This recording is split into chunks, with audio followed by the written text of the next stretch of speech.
Hello. Hi, everyone. Looks like we're live. Thank you, everybody, for tuning in tonight from wherever you're tuning in from. It's that point of the legislative session where there are just about a million things going on at once, and we hope that our legislative updates can help you all navigate the chaos that happens in the Capitol. I'm really happy to introduce Patty Quincy, our resident expert on all things Texas Lege. She's our Director of Public Affairs and Legislative Counsel. Hi, good to be here, Amanda.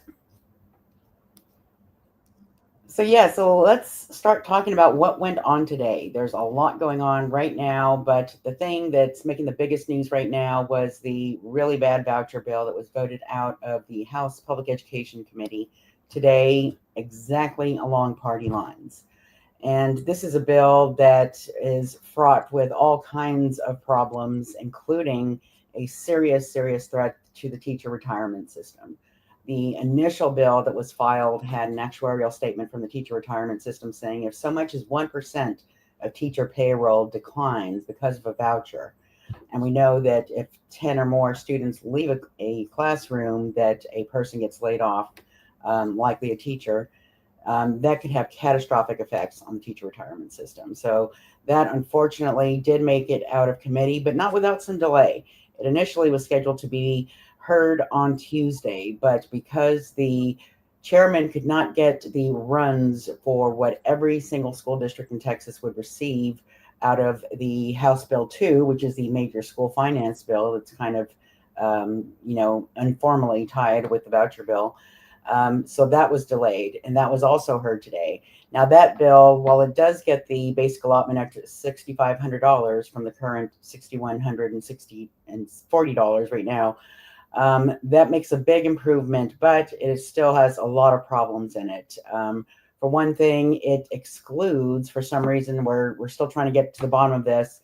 It took out librarians, counselors, and nurses from the list of people who are required to get a raise every time the basic allotment is increased. So that is very, very problematic. The folks on the dais did indicate that they would continue working on these bills. So we expect there to be, some improvements to House Bill 2, the school finance bill, but as far as the voucher bill, there's no putting any more lipstick on that pig. So the next fight for the voucher bill is going to go to the calendars committee. It's got to get out of the calendars committee. So that is going to be where we put our focus next, making sure those folks know that the people of Texas don't want this to happen.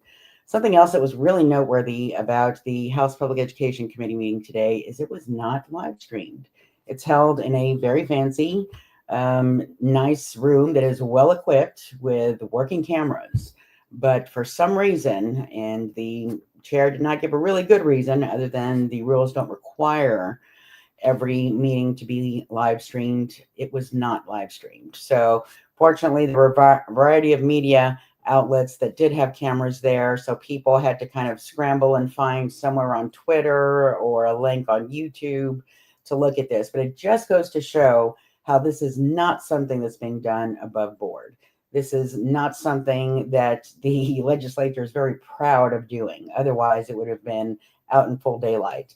But it was very, very telling that that was hidden. And you can see some of the responses to the chairman, Brad Buckley, when he posted as much online, saying that it was going to be at a physical location, did not say anything about a link. So that was really disappointing. But other things are still very much in flux and still moving. So we've got a few other bills that I wanted to highlight. And I call these kind of 5 bills you should know about. And these are some good bills. So it's not all the bad stuff out there, but there are some actual bills that would do the things that we need to be done in our public schools, in our higher ed realms. For instance, John Busey's House Bill 237 would provide a $10,000 annual salary increase for all full-time state employees. Now that includes higher ed employees. So that is something that is way long overdue. We often, don't hear much about raises across the board for higher ed employees. But as we all know, and readers of the hotline and followers of Texas AFT know, that there's a $26 billion surplus that Texas has. That's our tax dollars that are being hoarded. They have that much money in the bank, the state does, because the state isn't paying its bills. I mean, just think about if you didn't pay your bills for a few months, you probably have a lot of money in the bank too.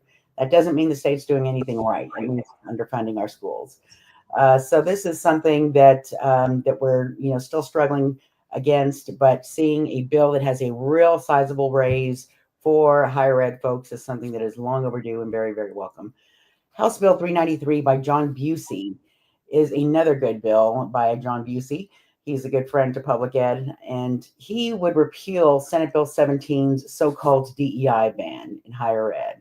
And there's also a companion. So this was two people filing this. Representative Ron Reynolds also has House Bill 3295 that would do the same, repeal that harmful DEI ban that is causing all kinds of chaos in our higher ed institutions because people are overreaching and overinterpreting what that stupid ban is. House Bill 4277 by Donna Howard is also another great bill. It exempts scholarly research, including research funded wholly or partly by federal grants or other money from the effects of SB 17. This was a really bad byproduct of this stupid ban where we saw private endowments and grants that might have had some sort of connection to DEI were being denied, and people were being prevented from even applying for those at state universities here in Texas. So really bad effect of a bad bill. So Donna Howard's trying to fix that. And lastly, Senator Royce West has Senate Bill 579, and that exempts scholarships funded by private money held in trust or endowed to an institution or foundation affiliated with the institution from the effects of SB 17. So again, trying to repair the bad effects that a really bad bill that was passed last session had on our public schools and our public universities. So those are just some of the handful of bills I wanted to mention, and I'll turn it right back over to you, Amanda. Yeah, no, my friend texted me today saying there's no way I'm watching a government meeting through a Twitter live stream. Right. What type of world are we living in where that is just something that guess I have to go to Twitter to watch a government meeting happen. It was ridiculous. Yeah, Yeah, but it was shameful. a lot of what this session is with higher education is trying to clean up the mess that was made last session with SB 17, and we've seen the absolute havoc that it's wreaked on our universities. And now they want to come again. They want to come for whatever they left off last session, which we'll get into with Dr. Evans, who I'm very glad to introduce. I work with him very closely and have been working with him since I was a student, organizing on this back in 2023. Dr. Evans is the Engineering Foundation Professor of Electrical and Computer Engineering at UT Austin. Dr. Evans supports academic freedom and shared governance at UT Austin through departmental, college, and university service. In university service, he was a member of the Faculty Committee on Council of Academic Freedom and Responsibility for 11 years and its chair for 6 years. And in that time, the committee investigated 48 appeals from faculty due to tenure, promotion, annual comprehensive, and mid-probationary review, and contributed to major changes in processes and procedures for these evaluations. He also served as the faculty council chair from 2019 to 2020, and he coordinated university-wide faculty responses to the COVID-19 pandemic, which I was a freshman in 2020 during COVID, and Dr. Evans, that COVID grading policy really saved my life that first year. He also worked on racial justice, gender equity, and their intersections, and compensation, working conditions, and access to mental health services for graduate students, staff, and faculty. And in fall of 2021, he convened with Professor Pat Somers to form the UT Austin chapter of AAUP, the American Association of University Professors. And since then, they've been working to promote academic freedom and shared governance principles. Hello, Dr. Evans. Well, how you doing? How you doing, Amanda? Too good. Yeah, it was a long day at the Capitol today, but when isn't, right? I know. I've had a few of my own. Go ahead. Yeah, we're gonna go into some questions, a Q&A with Dr. Evans right now. So first, I kind of wanted to see if you could lay out what the landscape of higher ed is right now. Like, what's the context of everything?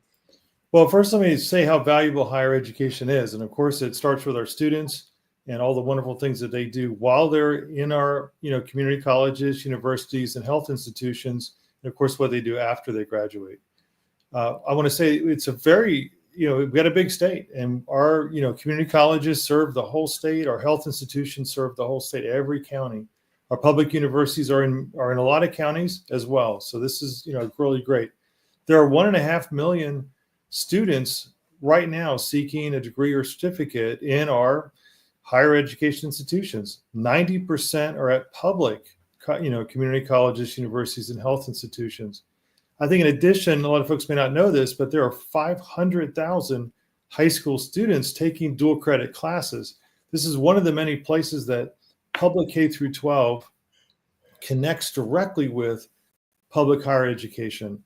Of course, also our teachers from public higher ed go back and teach. A lot of connections between, and I think this is why it's so valuable that, our AAUP, American Association of University Professors, is part of Texas American Federation of Teachers, because we're all together. And Texas AFT has been very much at the front and foremost, not just of the K through 12 public education space, but also the higher education space for many, many, many years. So we just joined a year ago as an affiliate, and we're really happy to be part of Texas AFT.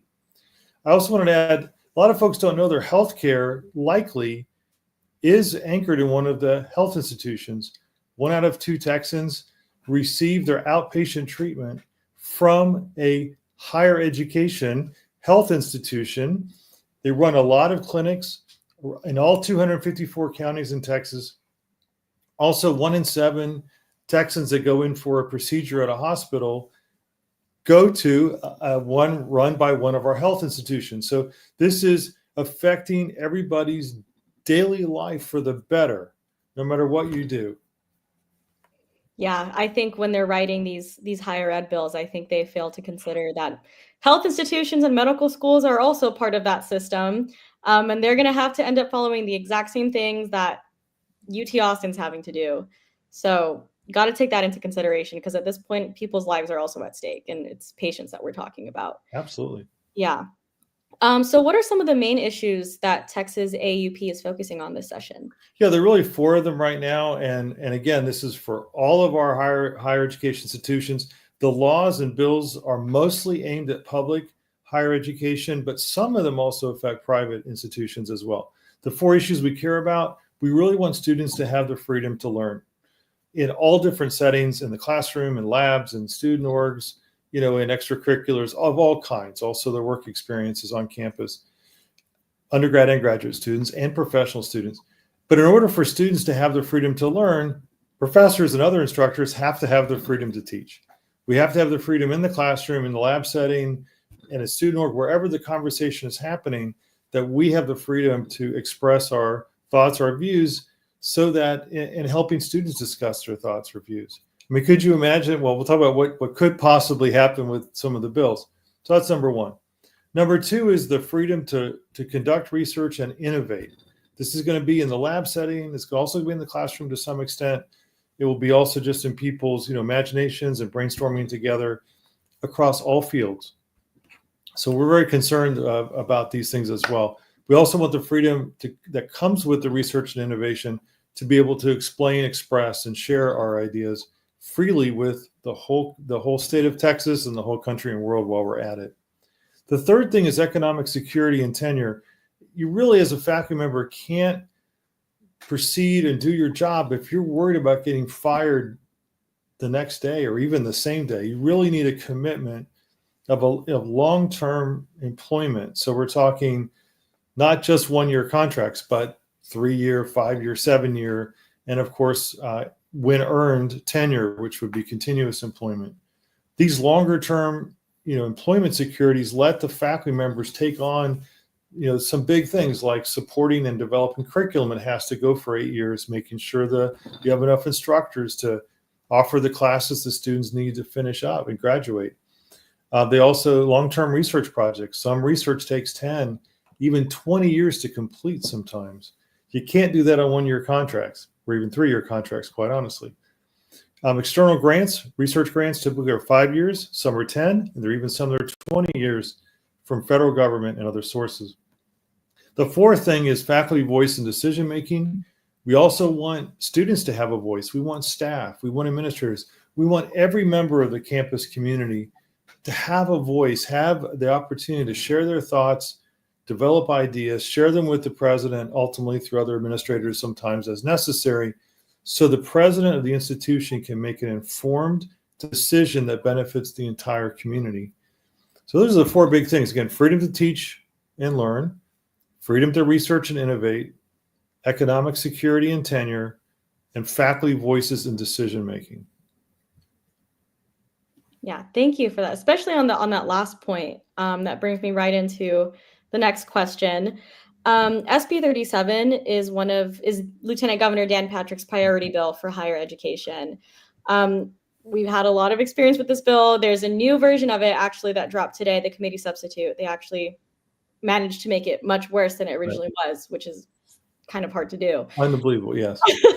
So what does this bill aim to do, and what impact might this have on our colleges if it passes? Well, I think my short explanation is that this bill tells professors and other instructors to shut up and teach, and will tell you what to teach. So faculty are basically going to be really limited and restricted. There are many topics that a student may want to talk about in class that the instructor will not be allowed to talk about, which means I don't know if the professor has to now leave the room and let the students talk about these topics that the professors can't talk about. This is crazy. I don't know what's going to happen if this thing passes. Okay. It's also going to affect everything. It affects our ability in all four things that I talked about just now. This bill creates significant restrictions. It will undermine our higher education system, not just on the teaching side, but on the research side. So as many may know, Governor Abbott's been really strong in supporting research tier 1 and research tier 2 universities. Now, those are just a bunch of words. What they mean is there is really good stuff helping everybody. Medical treatments, new innovations like lithium-ion battery recharging systems, better video streaming. So that this is all university research that's affecting every day of your life. This bill will prevent us from having the freedom to do these things. The connection between research and teaching is incredible. If you start restricting teaching, you in turn restrict the ability to research and innovate. If you put a gag order, if you restrict someone's freedom of speech, which is what this bill does, you're going to restrict their freedom of expression in all kinds of things, ideas, brainstorming. We tackle problems in groups, and it's going to really restrict the ability to come up with any innovation in government policy, in business practices, and in psychotherapy, in medical treatments. It's really horrible. Now, I'll drill a little bit down into the bill. In essence, what it's doing is taking all of the ability that faculty have had up until now to voice their opinions. And remember, faculty are the experts in their discipline, and they're experts in teaching.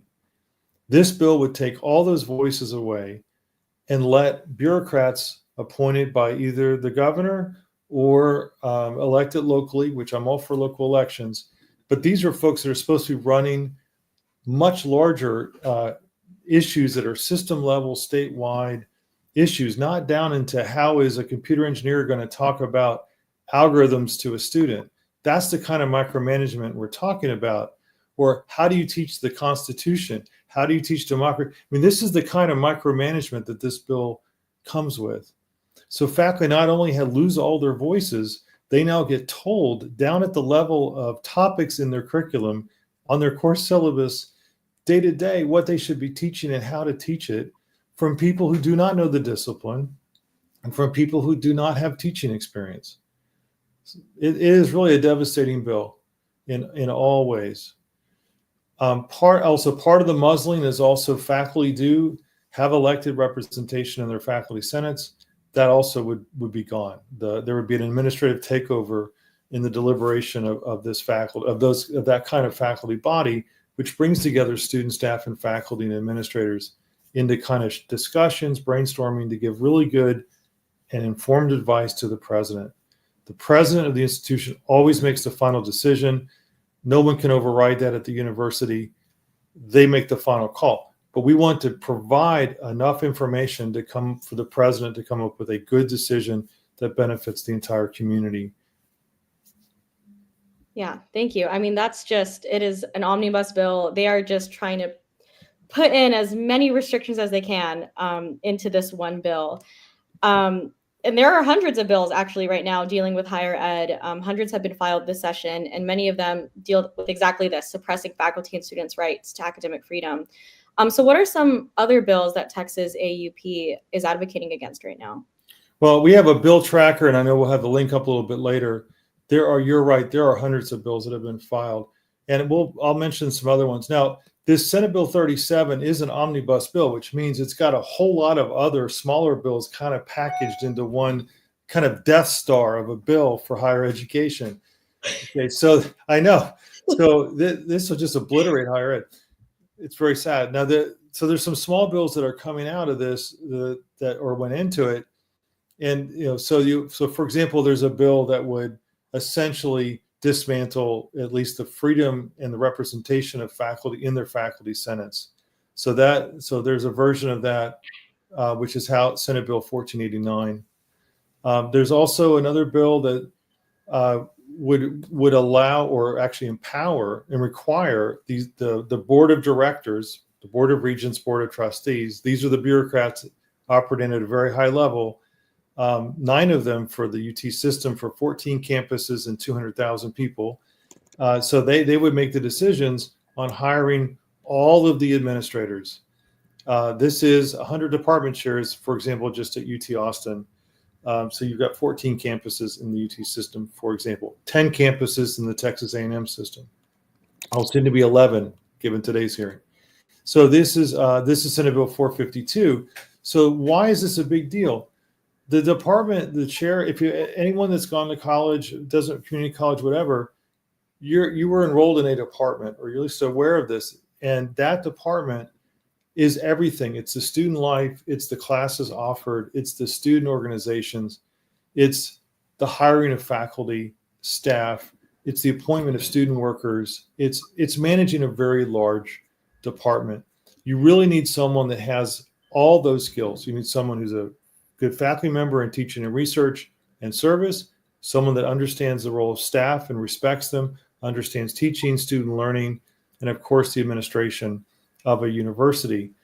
This is a very hard skill set to find, and it takes about 6 to 9 months of dedicated effort to find a group to interview and recommend. So that bill would take away what is normally a process that involves students, staff, and faculty in like a Department of Government, Department of English, like Department of Computer Engineering, whatever, computer science. That's all gone. This bill just wipes it all out. There's none of that. Someone at the, up in the bureaucracy who doesn't know the field, who is not a teacher, who doesn't do research, anyway, would just start appointing these department chairs. It'd be devastating. Yeah, we actually have a question in the chat that says, how do we think it'll affect departments like ethnic studies and LGBTQ studies? So there are a number of bills that will directly affect. So Senate Bill 37, if you go back, removes the faculty from having oversight of the curriculum and the faculty who are the experts in this, whatever that field is, and puts it up with the Board of Regents. Again, these are 9 folks that are appointed by the governor to run 14 campuses, 200,000 employees, and about as many students. This is devastating. There are other bills that also will have devastating effects. So House Bill 2548 explicitly forbids the teaching of a whole list of topics, about 30 in all. And so those topics, the students are not forbidden from talking about them, but the professor is forbidden from talking about them. So again, I don't know how this works in a class when the students can talk about these 30 topics and the professor cannot. I don't understand how that can possibly work in a university or community college or health institution. I don't understand how that would work.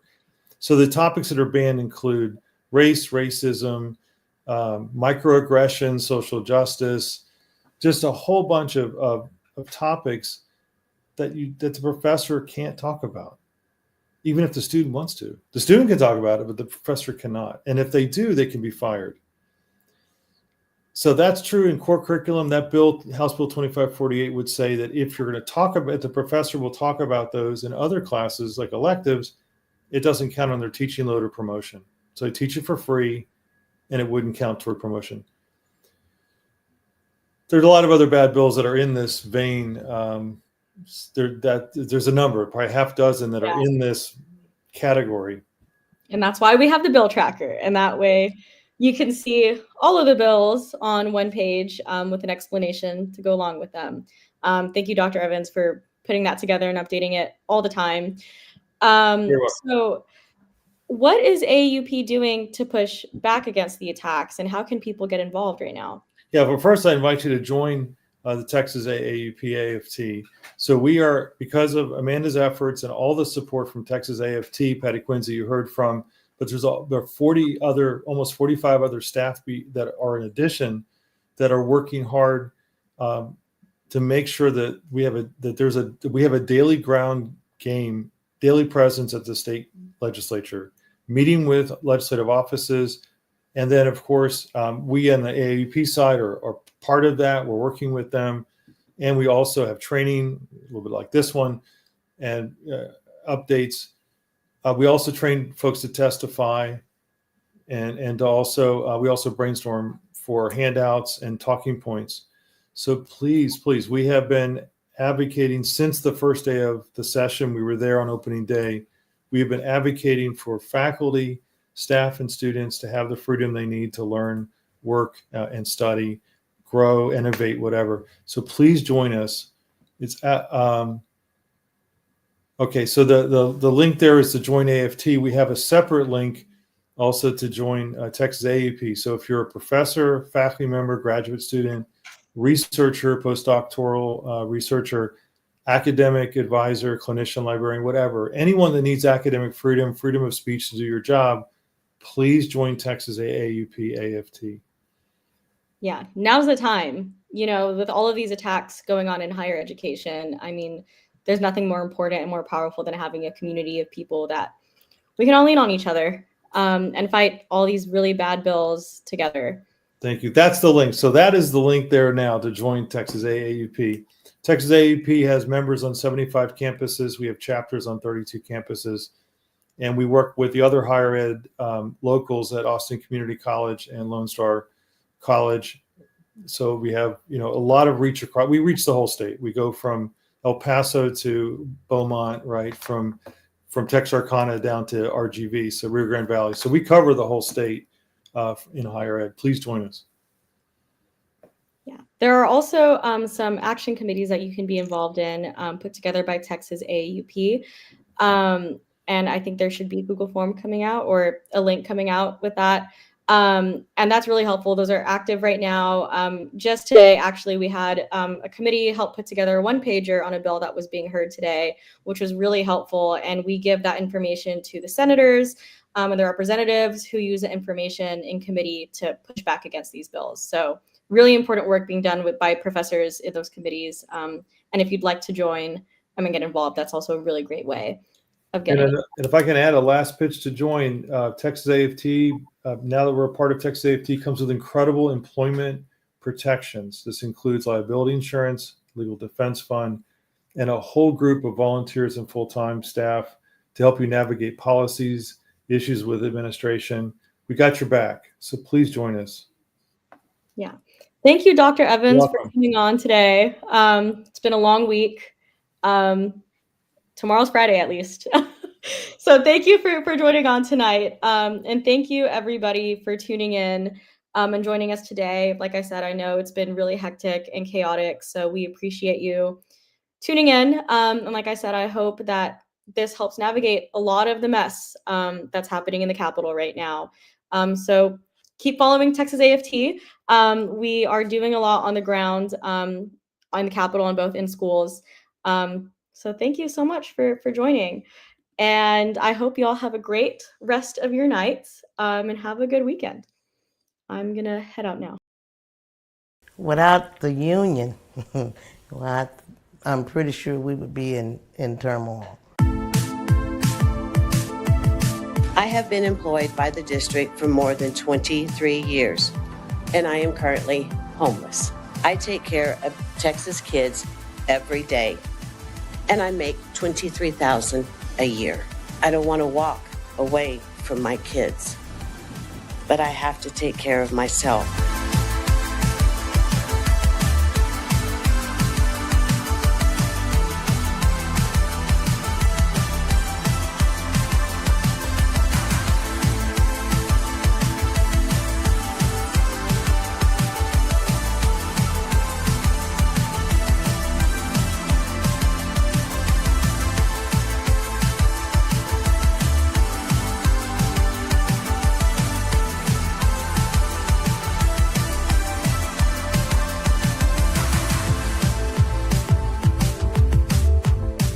Freedom doesn't come like a bird on the wing, and it doesn't fall down like a pouring rain.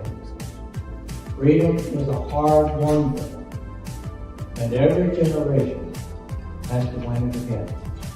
It's your generation that now has to go out and fight.